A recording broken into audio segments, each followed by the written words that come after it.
My friends, faith is not born in comfort. It is born in crisis. When you feel weak, when you feel like you have failed, that is the moment God is preparing you for greatness. I remember when I had nothing, no money, no building, no congregation, just a small tent and a big vision. People laughed at me. They said, "How can something great come from this?" But I looked to heaven and said, "Lord, I may be small, but you are big. I may be weak, but you are strong." A faith turns small beginnings into mighty movements. Faith does not see the present, it sees the promise. It does not focus on what is missing, but on what God is making. When you trust God's vision for your life, you begin to see yourself the way He sees you, not as a sinner defeated by temptation, not as a failure haunted by your past, but as a child of purpose, a vessel of divine power. Many struggle in silence, with guilt, shame, addiction, even with things like lust or masturbation. But hear me, Jesus does not condemn you, He calls you higher. He says, "I have forgiven you. Now walk in the Spirit, and you will discover strength beyond your flesh." Transformation begins when faith meets surrender. The moment you say, "Lord, I cannot, but you can," heaven moves. God's vision for your life is greater than your weakness. He can take your smallest eyes and turn it into a testimony that changes nations. So today, no matter how small your beginning, believe again. Stand in faith, speak your purpose, and watch God turn your little seed into a forest of miracles. Faith transforms small beginnings into great movements because faith is the unseen force that connects human effort with divine power. When a person dares to believe in something greater than what their eyes can see, that belief begins to shape reality. Faith is not about having all the answers or resources. It is about trusting that God will provide what is needed, step by step. Every great story in the Bible, every spiritual revival, every movement that changed the course of history began with one person who refused to give up in the face of smallness. What seems insignificant in the world's eyes becomes powerful when placed in God's hands. Faith takes the seed of a dream and waters it with prayer, patience, and perseverance until it grows into something that blesses generations. When you start small, the temptation is to measure your potential by what you have now. You might look around and see limited resources, little support, or no visible progress. But faith does not depend on sight.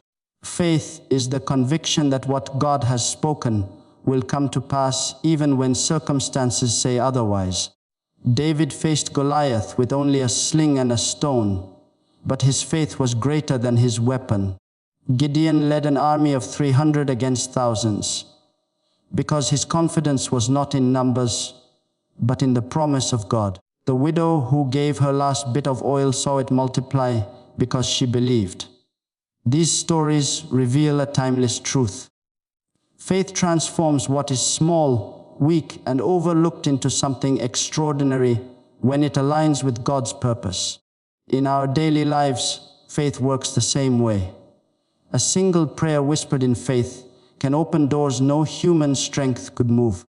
A small act of obedience, like starting a prayer group, forgiving an enemy, or sharing a word of hope, can ignite a fire that spreads far beyond what we imagine. Faith changes how we see our efforts. Instead of despising humble beginnings, faith teaches us to see them as the divine seeds planted for future harvest. God never demands perfection before progress. He honors the courage to begin.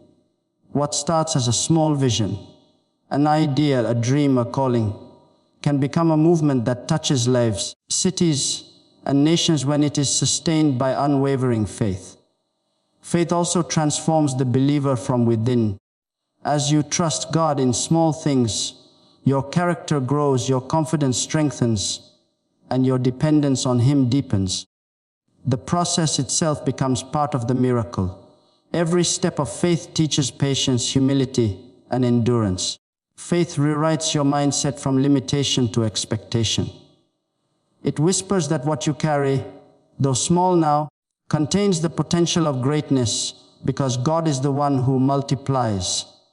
Faith is the bridge between what is and what will be, turning the invisible into the inevitable, proving that the smallest beginning, when fueled by belief, can rise into a movement that changes everything. The God's vision gives purpose beyond present struggles because His perspective reaches far beyond what our human eyes can see. When we go through pain, disappointment, or confusion, it is easy to think that our lives are off track or that God has forgotten us. But His vision operates on a higher level, one that sees the beginning, the middle, and the end all at once. What feels like delay to us is often preparation in His plan. God's vision is not limited by time, circumstance, or emotion. It carries a divine direction that gives every hardship meaning and every obstacle a hidden purpose. When we understand that God's vision is working through our struggles, we begin to endure differently. We stop asking, "Why me?" and start asking, "What are you teaching me?" Faith is not only believing that God can remove the storm, but trusting that He can use the storm to shape the person who will fulfill His purpose. Many people lose hope because they confuse their current condition with their final destination. But God's vision is always bigger than the moment. Joseph was sold into slavery and imprisoned for years, yet God's plan was to raise him up as a ruler who would save nations. Moses spent decades in the wilderness before leading Israel to freedom. Even Jesus faced rejection, pain, and the cross before resurrection glory. Every struggle in their lives was not wasted, it was preparation. God's vision works through process, and process often feels painful because it breaks our dependence on ourselves. Struggles strip away pride, strengthen character, and deepen faith, making us ready for the weight of His calling. Without those struggles, we would not be able to carry the greatness that His purpose requires. When we align our hearts with God's vision, our perspective shifts. Instead of seeing obstacles as punishment, we begin to see them as training grounds. The tears you cry now are watering the seeds of a greater harvest. The doors that close are guiding you toward the one that leads to destiny. The people who walk away are making space for those who will walk with you in purpose. God's vision gives you the strength to persevere because it reminds you that this moment is not the end. Even in seasons of silence or uncertainty, His hand is at work behind the scenes, arranging circumstances to fulfill what He promised. Your struggle may be the very soil in which God is planting your breakthrough. To live with purpose means to live with divine perspective. It is knowing that every step, even the painful ones, are leading somewhere sacred.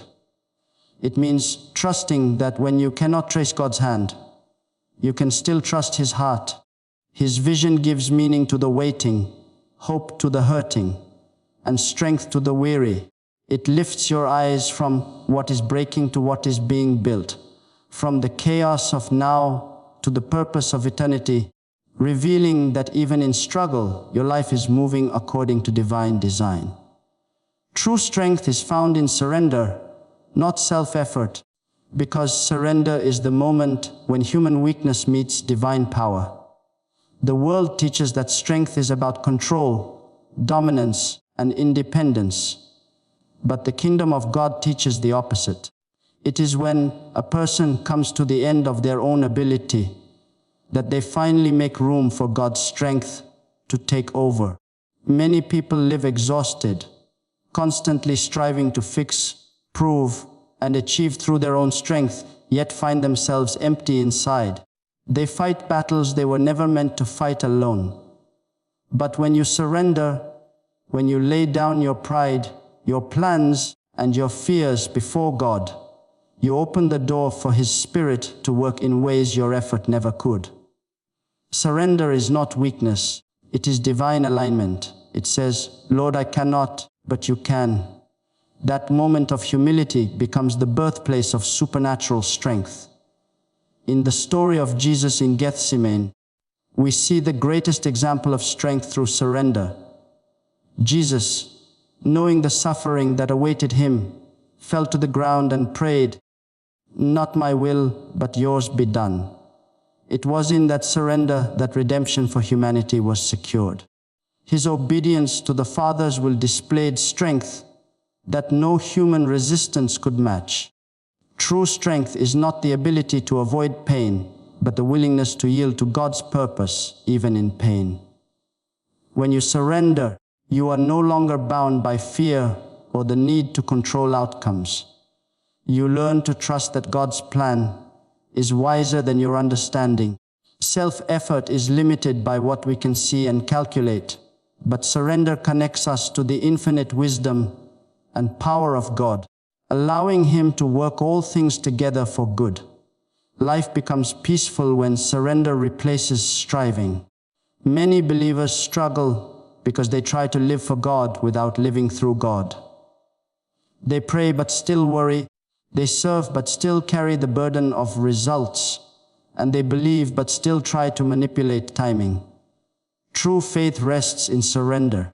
It does not demand that God move according to our plans. It trusts that His timing and methods are perfect. Surrender is not the absence of action. It is obedience in trust. It means doing what God asks while letting go of the need to control what happens next. This is where strength is found, in the calm confidence that God's power is working even when we cannot see it. When Paul said, "When I am weak, then I am strong," he revealed a divine paradox. His strength was not from effort, but from grace that filled his weakness. Surrender transforms how we face life's battles. Instead of resisting God's process, we begin to rest in His presence. Instead of forcing outcomes, we allow Him to unfold them. In surrender, anxiety turns to peace, exhaustion turns to renewal, and fear turns to faith. It is here that human limitation becomes divine opportunity, and the power of God flows freely through a heart that has fully let go. Jesus offers forgiveness and power to rise above weakness, because His love is not limited by human failure. Every person struggles with sin, temptation, and imperfection, yet Jesus came not to condemn but to redeem. Forgiveness is the foundation of His grace, but He does not stop there. He also empowers those He forgives to live victoriously. Many think forgiveness simply erases the past, but in truth, it also restores the future. When Jesus forgives, He releases the weight of guilt that chains the heart, replacing shame with freedom. His forgiveness reaches the deepest wounds and the most secret struggles, offering complete cleansing. Yet His power does even more. It lifts us out of the cycle of weakness, giving us the strength to live as new creations. What once controlled us no longer defines us, because the same Spirit that raised Jesus from the dead now lives within us, offering the power to overcome. When Jesus met the woman caught in adultery, He did not condemn her even though others were ready to stone her. He said, "Neither do I condemn you. Go and sin no more." In that moment, forgiveness and empowerment came together. He did not excuse her sin, but He freed her from it. That is what Jesus still does for every believer. He does not overlook weakness, He transforms it. The cross is not just a symbol of pardon, it is a declaration of victory over everything that once held humanity captive. When a person receives Jesus' forgiveness, they are not only cleansed from past mistakes, but also filled with new strength to walk in righteousness. This strength is not human willpower, but divine power flowing through surrender. Weakness often makes people feel unworthy of God's love, but Jesus specializes in meeting people at their lowest point. He takes brokenness and turns it into beauty, turning defeat into testimony. His forgiveness removes the barrier between us and God, allowing His power to dwell within. Through His Spirit, He enables believers to resist temptation, renew their minds, and walk in purity. He does not call us to perfection by our own strength. He calls us to dependence on His grace. Every time we fall, His mercy invites us to rise again, not by trying harder, but by trusting deeper. His power is made perfect in weakness, because it is in our weakness that we truly rely on Him. To rise above weakness means to live in the identity Jesus gives, not the labels the world assigns. It means choosing to believe His promise over our past. His forgiveness erases guilt, and His power breaks bondage. Even the most stubborn habits or painful failures lose authority under the blood of Christ. The same Jesus who healed the sick and raised the dead offers that same resurrection power to lift the human spirit out of despair. His forgiveness restores the soul, and His power renews the heart, giving strength where there was once struggle and freedom where there was once failure. A small yes to God can create a mighty testimony, because obedience, even in its simplest form, carries the weight of divine purpose. God does not look for perfection or power. When He calls, He looks for willingness. Many of the greatest movements of faith began with one person's quiet surrender. That single word, yes, opens the door for God to work in ways beyond human understanding. It may seem insignificant to say yes when the request feels small, but heaven measures obedience differently than the world does. A single act of trust can shift generations. A moment of surrender can spark miracles, and a humble beginning can unfold into a story that inspires countless lives. God often hides greatness within simple instructions, waiting for someone to respond with faith rather than hesitation. When Abraham said yes and left his homeland, he had no clear map or assurance of success, but his obedience became the foundation of a covenant that blessed nations. When Mary said yes to carrying the Son of God, she could not have imagined that her quiet submission would change eternity. When Peter said yes to casting his net again after a night of failure, he witnessed a miracle that revealed the true power of faith. Each of these moments began with something small, a word, a step, a decision, but that small yes invited the supernatural into the natural. The power was never in the size of their action, but in the willingness to act according to God's voice. God's purpose flows through obedience, and when the heart aligns with His will, even the smallest step can become a testimony that echoes through time. Often, people wait for grand opportunities before they commit to God's call, but He is found in the ordinary moments. A yes to forgive, a yes to pray, a yes to serve, or a yes to trust when everything seems uncertain can become the seed of transformation. Every great move of God starts with a simple beginning that demands faith rather than clarity. That yes may cost comfort, challenge pride, or require patience, but it never goes unnoticed in heaven. God multiplies obedience the same way He multiplied the loaves and fish. What seems small in human hands becomes abundant when placed in His. The testimony that follows is never about human ability, but divine faithfulness. A small yes changes the direction of a life. It positions a person under divine favor and allows God to write stories that no one could script on their own. Every time someone says yes, they participate in something eternal. Their obedience becomes a message to others that God can use anyone, anywhere, at any moment. The size of the yes does not matter. What matters is the sincerity behind it. When a believer whispers yes to God's will, even through fear or uncertainty, that simple act of surrender releases heaven's power, transforming the ordinary into a living testimony of God's glory.